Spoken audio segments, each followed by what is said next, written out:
வணக்கம். செல்வகுமாரின் அறுவடை விவசாயிகள், விதைப்பு விவசாயிகள், பூச்சி விரட்டி அடிக்கும் பணிகள் மற்றும் உலர்த்தும் பணிகள், பல்வேறு பொது பணிகள், பல்வேறு விவசாய பணிகள் குறித்த பணிகள் மேற்கொள்வது குறித்த வானிலை அறிக்கை. அதிகாரப்பூர்வ வானிலை அறிக்கைக்கும் இந்திய வானிலை ஆராய்ச்சித்துறை அறிக்கையை பார்க்கவும். 2025 ஜனவரி 26 ஞாயிற்றுக்கிழமை அதிகாலை நிலவர ஆய்வறிக்கை. இனிய குடியரசு தினத்திலே உங்களை அனைவரையும் பணிவுடன் வணங்கி மகிழ்கிறேன். முதலில் அறுவடை விவசாயிகளுக்கு பார்ப்போம். பல்வேறு அறுவடைகள் தமிழ்நாட்டிலே நடந்து கொண்டிருக்கிறது. டெல்டா மற்றும் பல்வேறு மாவட்டங்களில் நெல் அறுவடை, இலங்கையிலும் நெல் அறுவடை நடந்து கொண்டிருக்கிறது. ஆனால் நெல் அறுவடையை பாதித்து இருக்கிறது இலங்கையை.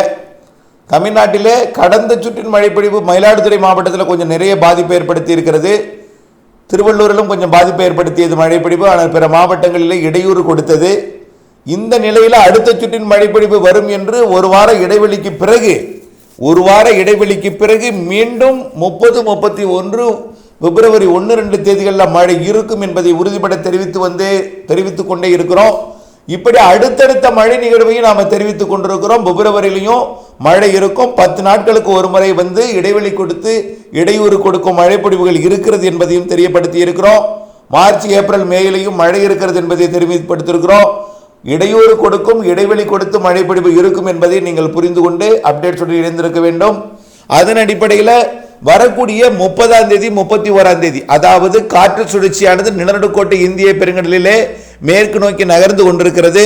இது வரக்கூடிய 28ஆம் தேதி வாக்கில் இலங்கைக்கு சற்று நெருக்கமாகவும், 29ஆம் தேதி இலங்கைக்கு மிக நெருக்கமாகவும், 30, 31 இலங்கைக்கு தெற்கு புறமும், 1, 2 தேதிகளில் பிப்ரவரி அது குமரி கடற்பகுதிகளிலையும் நகரும். இதன் காரணமாக தென் மாவட்டங்களிலே 29ஆம் தேதி மாலை அல்லது இரவிலே மழை பொழிவை தொடக்கும். குறிப்பாக கன்னியாகுமரி மாவட்டத்தின் கிழக்கு பகுதி மற்றும் திருநெல்வேலி மாவட்டத்தோட ராதாபுரம் மற்றும் அதன் சுற்றுவட்டார பகுதிகள், தூத்துக்குடி மாவட்டத்தின் ஒட்டுமொத்த பகுதி, ராமநாதபுரம் மாவட்டத்தின் தெற்கு பகுதி மழை பொழிவை 29ஆம் தேதி மாலை இரவிலே தொடக்கும்.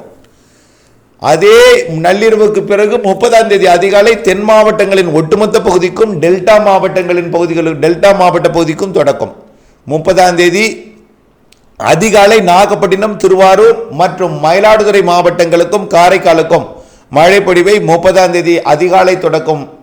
அதே நேரத்தில் அதே காலை மதிய வேளையில் டெல்டாவின் ஒட்டுமொத்த பகுதிக்கும் வடகடலோரமும் ஆங்காங்கே மழை பொழிவை தொடக்கி 30ஆம் தேதி மதியம் மாலையில் அனைத்து மாவட்டங்களுக்குமே மழை பொழிவை தொடக்கிவிடும். 30ஆம் தேதி இரவு மேற்கு தொடர்ச்சி மலை மாவட்டங்கள் வரைக்கும், நீலகிரி வரைக்கும் 30ஆம் தேதி இரவு மழை பொழிவை கொடுக்கும்.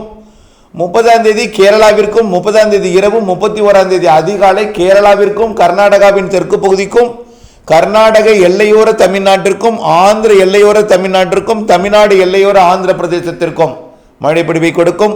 31ஆம் தேதி தமிழ்நாடு தாண்டி ஆந்திர பிரதேசம் மற்றும் தெலுங்கானாவின் மேற்கு பகுதி, கர்நாடகா மற்றும் கோவா, மகாராஷ்டிரா வரைக்கும் ஆங்காங்கே மழை பொழிவை கொடுக்கும். அதாவது வட இந்திய நிலப்பகுதிகளில் உருவாகக்கூடிய மேற்கத்திய இடையூறு, இடம்பெயர்ந்து நகர்த்தி அனுப்பக்கூடிய ஒரு காற்று சுழற்சிக்கு குளிரலையும் திசை மாறி இருக்கும். கிழக்கு காற்றும் அதை நோக்கி பயணிக்கும் என்பதனால குளிரலை என்பது வருகை தடைபடும். கிழக்கு காற்று வட இந்திய நிலப்பகுதியை நோக்கி பயணிக்கும் என்பதனால அளவான குளிரும் கிழக்கு காற்றும் கிடைத்து நல்ல ஒரு மழைப்பொழிவை தென் மாவட்டங்களுக்கும், தமிழ்நாட்டின் மேற்கு தொடர்ச்சி மலை மாவட்டங்களுக்கும், கேரளாவிற்கும் ஒரு நல்ல ஒரு மழைப்பொழிவை கொடுக்கும். அதே நேரத்தில் தமிழ்நாட்டில் அனைத்து மாவட்டங்களுக்கும் ஆங்காங்கே ஒதுக்கி ஏற்ற இறக்கத்துடன் லேசான மழை முதல் சற்று கனமழை வரை ஆங்காங்கே இருக்கும். தென் மாவட்டங்களுக்கு ஓரிரு இடங்களில் மிக கனமழை பொழிவு உண்டு. தென் மாவட்ட கடலோரத்திற்கும், தென் மாவட்ட மேற்கு தொடர்ச்சி மலைக்கும் நல்ல மழை பொழிவு தெரிகிறது. ஆனால் ஒரே நேரத்தில் எல்லோருக்கும் பொழியாது, தொடர்ந்தும் பொழிந்து கொண்டே இருக்காது. அந்த 4 நாட்களில் இடையிடையே அவ்வப்பொழுது ஆங்காங்கே மழை பொழிவை கொடுக்கும் என்பதை நினைவில் கொள்ள வேண்டும். தண்ணீரை எதிர்நோக்கி இருப்பவர்கள் ஒதுக்கி ஆங்காங்கே பொழியும். நமக்கு பெய்யலாம், அருகில் பெய்யலாம், நமக்கு ஒதுக்கி அருகில் பெய்யலாம், அருகில் பெய்து நமக்கு ஒதுக்கலாம், அல்லது நமக்கு பெய்து அருகில் ஒதுக்கலாம் என்ற மனநிலையுடன் இருக்க வேண்டும். ஆனால் அறுவடைக்கு இடையூறு கொடுக்கும் மழைப்பொழிவு கண்டிப்பாக 30, 31 பிப்ரவரி 1-2 தேதிகளில் இருக்கும். 3ஆம் தேதியும் குழப்பமான வானிலை இருக்கும். 3ஆம் தேதி மதியத்திற்கு பிறகு முற்றிலுமாக விலகிவிடும். 29ஆம் தேதி தென் மாவட்டங்களில் தொடங்கும் மழை, 28ஆம் தேதி இலங்கைக்கு, 29ஆம் தேதி வடக்கு கிழக்கு மாகாணங்களுக்கும் தொடங்கி தென் மாவட்டங்களுக்கும், 29ஆம் தேதி இரவுக்குள் தொடங்கி 30ஆம் தேதி டெல்டா மாவட்டங்களுக்கு தொடங்கி ஆங்காங்கே ஒதுக்கி ஒதுக்கி லேசான மிதமான மழையாகவும் ஆங்காங்கே கனமழையாகவும் ஒரு சில இடங்களில் மிக கனமழையாக தென் மாவட்டங்களிலையும் பொழியும் என்று எதிர்பார்க்கப்படுகிறது. எல்லா மாவட்டங்களுக்கும் உண்டு. ஆந்திர எல்லையோரம் அதையும் தாண்டி ஆந்திர பிரதேசம் என்று சொல்லிவிட்டால் உங்களுக்கும் இருக்கலாம். ஒதுக்கி ஒதுக்கித்தான். ஒரு சில இடங்களில் 30ஆம் தேதியே பொழியலாம், சில இடங்களில் 31ஆம் தேதி பொழியலாம், சில இடங்களில் 1ஆம் தேதி, சில இடங்களில் 2ஆம் தேதி. ஒதுக்கி ஒதுக்கித்தான் இருக்கும். சில இடங்களில் 3 நாளும் இருக்கலாம், நாள் முழுவதும் பொழியாது. வெப்பம் உயர்ந்து அவ்வப்பொழுது ஆங்காங்கே ஒரு அரை மணி நேரம், ஒரு மணி நேரம் என்று ஒவ்வொரு ஊருக்கும் வெவ்வேறு மணி நேரங்களில் அவ்வப்பொழுது ஆங்காங்கே பொழியும் என்பது நினைவில் கொள்ள வேண்டும். இடியுடன் கூடிய மழையாக இருக்கும். மேற்கு தொடர்ச்சி மலை மாவட்டங்கள், தென் மாவட்டங்களுக்கு இடியுடன் கூடிய மழைப்பொழிவாக இருக்கும். அடுத்தபடியாக வரக்கூடிய மழைப்பொழிவு அறுவடைக்கு இடையூறு கொடுக்கும். கண்டிப்பாக 28ஆம் தேதிக்குள் அறுவடைக்கு முதிர்ந்த நெல் தானியங்களை அறுவடை செய்திடுங்கள். 29ஆம் தேதியே குழப்ப தொடங்கிவிடும். 29 மதியத்திற்குள் நீங்கள் வைக்கோல் வரைக்கும் நீங்கள் பாதுகாத்திட வேண்டும். அதேவேளை மக்காச்சோளமாக இருந்தாலும் மக்காச்சோள தட்டையையும், அது நிலக்கடலை அறுவடையாக இருந்தால் நிலக்கடலையோட கொடியையும், அதே போல வெங்காயமாக இருந்தாலும் எதுவாக இருந்தாலும் மூடி பாதுகாத்திடுவதற்கு 29ஆம் தேதி மாலைக்கு பிறகு நீங்கள் தயாராகிவிட வேண்டும். அடுத்தபடியாக விதைப்பை பொறுத்த வரைக்கும் பல்வேறு தானியங்களை தற்பொழுது விதைத்து கொண்டிருக்கிறார்கள். ஒவ்வொரு தானியத்திற்கும் முளைப்பு நாட்கள், விளைப்புக்கு தேவையான நாட்கள் வேறுபடும். எள் என்றால் மிகவும் மெல்லிதாக இருக்கும். மழை பெய்தால் முளைப்பு திறனை பாதிக்கப்படைய செய்யும். அதே நேரத்தில் ஒதுக்கிவிட்டு போய்விட்டால் அவர்களுக்கு பிரச்சனை கிடையாது. ஒரு சில பேர் கேட்கிறார்கள், மழை பொழியுமா? பொழியும். இப்பொழுது ஈரம் இருக்கிறது, நான் உழுது இப்பொழுதே தெளித்து விடலாம் என்று நினைக்கிறேன். ஆனால் அந்த மழை பொழிந்தால் பாதிக்கும். பொழியாமல் போனால் தெளிப்புக்கு ஏற்ற ஈரம் இல்லாமல் போய்விடும். அதுவும் அச்சமாக இருக்கிறது. உண்மைதான். அனைவருக்கும் அந்த மழைப்பொழிவு பரவலாக சீராக அதிகமாக இருக்காது. சிலருக்கு தூறிவிட்டு போய்விடலாம். ஆகவே ஏற்கனவே உங்கள் நிலத்தில் நல்ல ஒரு அறுவடை செய்துவிட்ட நிலத்தில் ஈரத்தன்மை இருந்தால் இப்பொழுதே உழுது விட்டு தெளிக்கலாம். ஆனால் அந்த மழைப்பொழிவு பொழியாமல் சில இடங்களில் ஒதுக்கிவிட்டு போகவும் வாய்ப்பு இருக்கிறது, அல்லது தூறிவிட்டு போகவும் வாய்ப்பு இருக்கிறது. அப்பொழுது போதுமான ஈரம் கிடைக்காமல் போகவும் சில இடங்களில் வாய்ப்பு இருக்கிறது. ஆனால் சில இடங்களிலே சலிக்க பெய்துவிடும், தண்ணீர் தேங்க சில இடங்களிலே பெய்துவிடும். அப்படி இருக்கும் பொழுது அங்கே பாதிப்படையும். ஆகவே அதற்கு என்ன செய்யலாம்? எள் என்றால் எள் தானியம் சிறிதளவாக இருந்தாலும் நஷ்டம் ஏற்பட்டுவிட்டாலும் பரவாயில்லை என்று விதைக்கலாம். இல்லை என்றால் பொறுத்திருந்து விதைக்கலாம். அது உங்கள் முடிவுக்கு விட்டு விடுகிறேன்.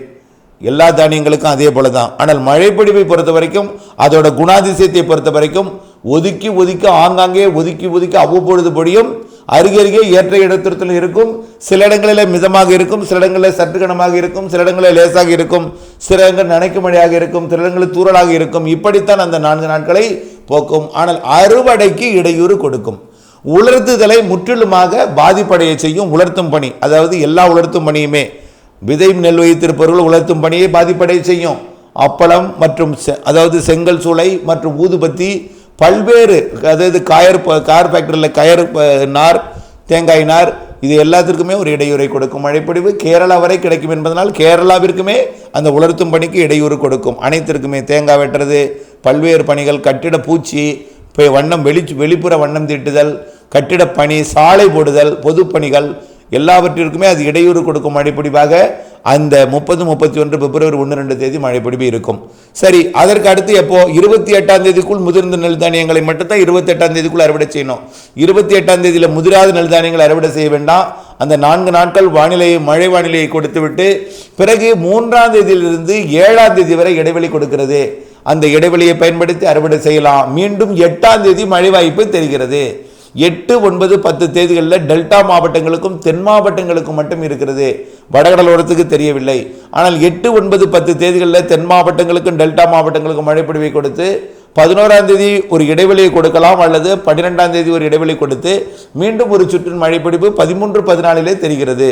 ஆக 8ஆம் தேதியிலிருந்து அடுத்த மழை வானிலை தெரிகிறது. ஆகவே அந்த மழைப்பொழிவும் தொடர்ந்து எல்லா இடங்களுக்கும் பெய்யாது.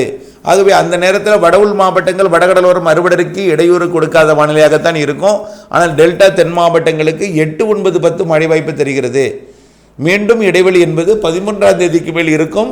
அந்த இடைவெளி என்பது 18ஆம் தேதி 20ஆம் தேதி வரை கொடுக்கலாம். மீண்டும் பிப்ரவரியில் மழை இருக்கு. இப்படி இடைவெளியும் இருக்கும், இடையூறும் இருக்கும். வானிலை அறிந்து விவசாயம் செய்ய வேண்டும். மாறுதல் அறிந்து திட்டமிட்ட பணி செய்ய வேண்டும். இடைவெளி அறிந்து அறுவடை செய்ய வேண்டும். விரிவான அறிக்கையை பார்த்து பயன்பெற வேண்டும். புரிதல் வேண்டும். இணைந்தே இருக்க வேண்டும். நன்றி.